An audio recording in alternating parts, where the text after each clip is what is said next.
Hi, Jameson. We are on page 146. You need to have your book out and follow along. So push pause right now to watch the video while you get your book out on page 146. Yes, he had a change in them.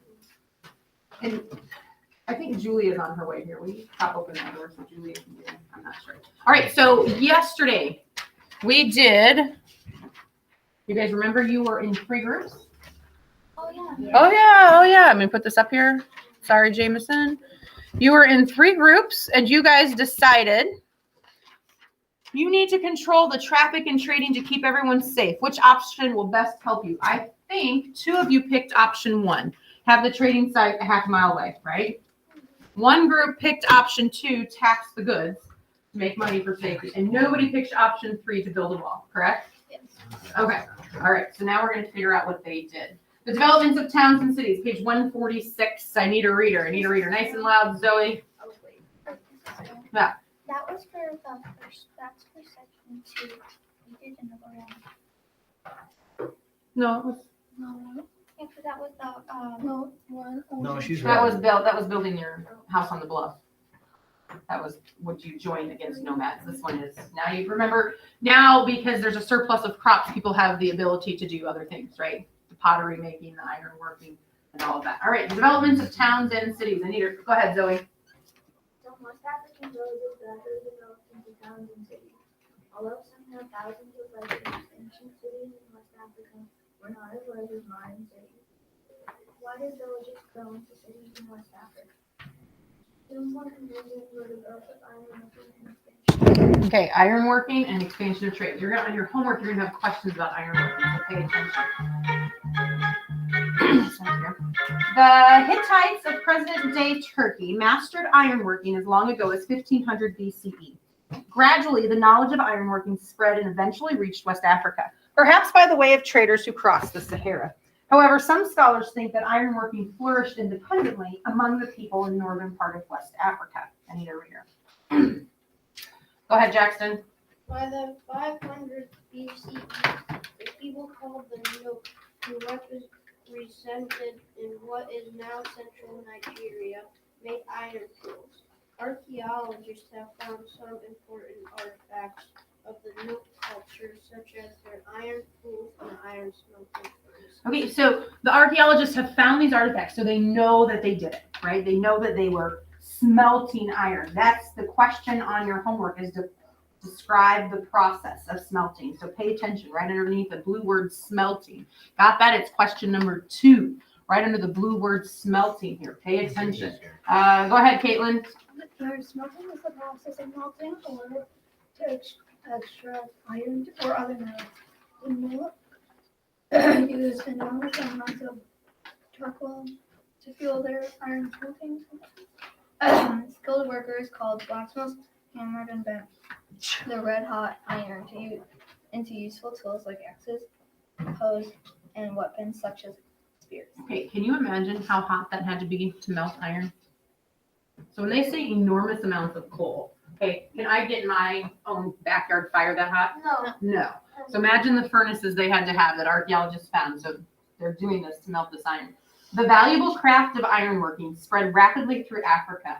The ability to make tools out of iron brought major changes. With iron tools, farmers could clear land and cultivate crops more efficiently than with stone tools. The greater abundance of food supported larger villages where more people were free to pursue other trades such as weaving, metalworking, and pottery making. Okay, so your first question is create a drawing. Are you going to have to draw? No. But it says describe how some villages became trading sites and grew into larger towns and cities. Well, it started with the ironworking, didn't it? They were able to farm better and make more food is where it started. So other people could hone in on their crafts. Okay, so hone in on their crafts. I need a reader. More and more villages. Go ahead, Ella. More and more villages produced surplus food and needed crafted goods. They could then trade their surplus for goods they couldn't produce themselves. Okay, keep going. I need a new reader. Sorry. Go ahead, James. As goods traveled across West Africa, villages located along rivers or other easily traveled routes became important trading sites. Villages that controlled the trade routes became market centers, and the inhabitants became wealthy by charging fees for traveling activity. Okay, what did they do? Tax support. Right now, it sounds like they taxed them, right? Right now, it sounds like they taxed them. Keep going. Additionally, these villages drew many people to work new jobs, such as supervising trade, learning crafts, and helping to construct public buildings. Some villages expanded into sizable towns and cities. Other settlements were able to grow because of nearby natural resources, such as iron ore and good farm lands. Well, they needed the iron, right, to make the iron tools. So this is how they grew. They charged the fees. Which group picked taxing? What were you guys, 1, 2, or 3? One. Over here? But no, we have Over here. Yeah, No, okay. they were one. Yeah, you were group 1. Nice. You guys chose to tax. All right. Hey, John. I think that's What? what it was. Your question number 3, how did the ability to make iron tools affect food production and the types of jobs that villagers performed in West Africa? So basically, iron production helped tools make farming easier. They could make a surplus of food. And with that surplus of food, the ability to then to do other jobs. But you're not writing that down now, right? Wait, what? No, I'm just. No, I thought no. we finished the. Oh no. No, we still have. We have the ancient city of Jenny Juno. Anybody got it? Oh, Jen, it says it right there. Jenna Juno. All right, I need a reader. 1977. In 1977, archaeologists began excavating the ancient West African city of Jene Juno, built in the 3rd century BCE. Jene Juno existed for more than 1,600 years. Before its Rediscovery. rediscovery, historians believe that cities did not exist in West Africa until outsiders arrived and helped local people build them. However, the discovery of Jene Juno proved the theory wrong. Okay, so did you understand that? A lot of people then, sorry, Jameson, I'm looking at closing down my slide. A lot of people then thought that, wait, the outsiders had to come build these cities in West Africa. Well, this city was like, no, proved you wrong. They did build their own cities. Jene Juno was built where the Niger River intersects the Bani River, an ideal location for farming, fishing, and trade. Make sense?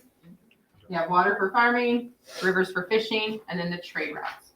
The people of Jene Juno traded their surplus goods, such as catfish, fish oil, onions, and rice for salt, iron ore, copper, and gold. The iron ore came from 50 miles away and the copper from 600 miles away. Whoa. Is that a long way? Yeah, I mean, it's 500 miles from Illinois to Leavenworth. So imagine getting your copper from 600 miles away. How did they get it there? Rivers, yeah, rivers, a long distance. Trading was a long distance away. Jene Juno grew into a busy city of about 20,000 people. It's surrounded by a wall 10 feet wide and 13 feet high. The wall may have been built to give the city more status to make it easier to control the arrival and departure of traders. Oh, we were completely wrong. It sounded like tax, didn't it? They built a wall around the village, didn't they? And tax. But they didn't stop trading. They didn't stop trading, but it made it easier to control the arrival and departure of traders. So none of them were the right answer. I don't know. I've got to keep reading. The people of Jene Juno lived in circular houses. Initially, they built their houses from bent poles and woven mats, but they later used mud blocks. Okay. Anybody else want to read? Go ahead, Jackson. The most respected people in Jene Juno were blacksmiths because the people of West Africa prized iron more than gold. They were amazed by blacksmiths' ability to make tools from iron. As in many other early cultures, earlier West Africans who thought blacksmiths had supernatural powers. For this reason, blacksmith had his authority and many responsibilities, including the ability to act as a politic leader, judge, and doctor. Some even believed they could predict the future. All right. So it looks like we missed one paragraph, right? Farmers, fishers, potters, metalsmiths, weavers, leather workers, bead makers, and ivory carvers but blacksmiths had more authority to predict the future. Nice. Amelia. Mm-hmm. In recent years, scientists have analyzed the site of other ancient cities in West Africa. They have found evidence of trade, craftsmanship, and great wealth. All right. So they surrounded a wall, but they still did trade.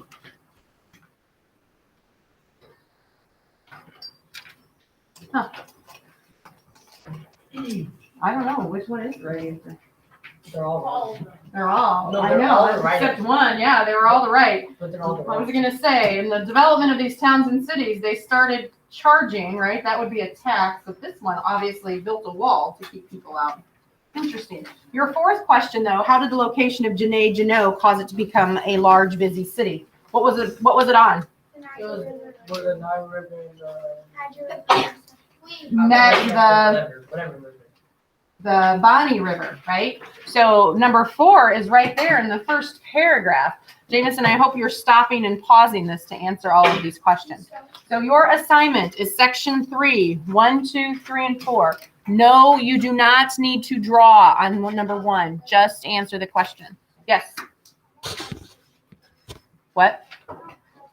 You didn't bring it back from yesterday? Remember you left it at your house and you were going to bring it home? So you didn't bring back, did you bring back your book? So you have no. Yes.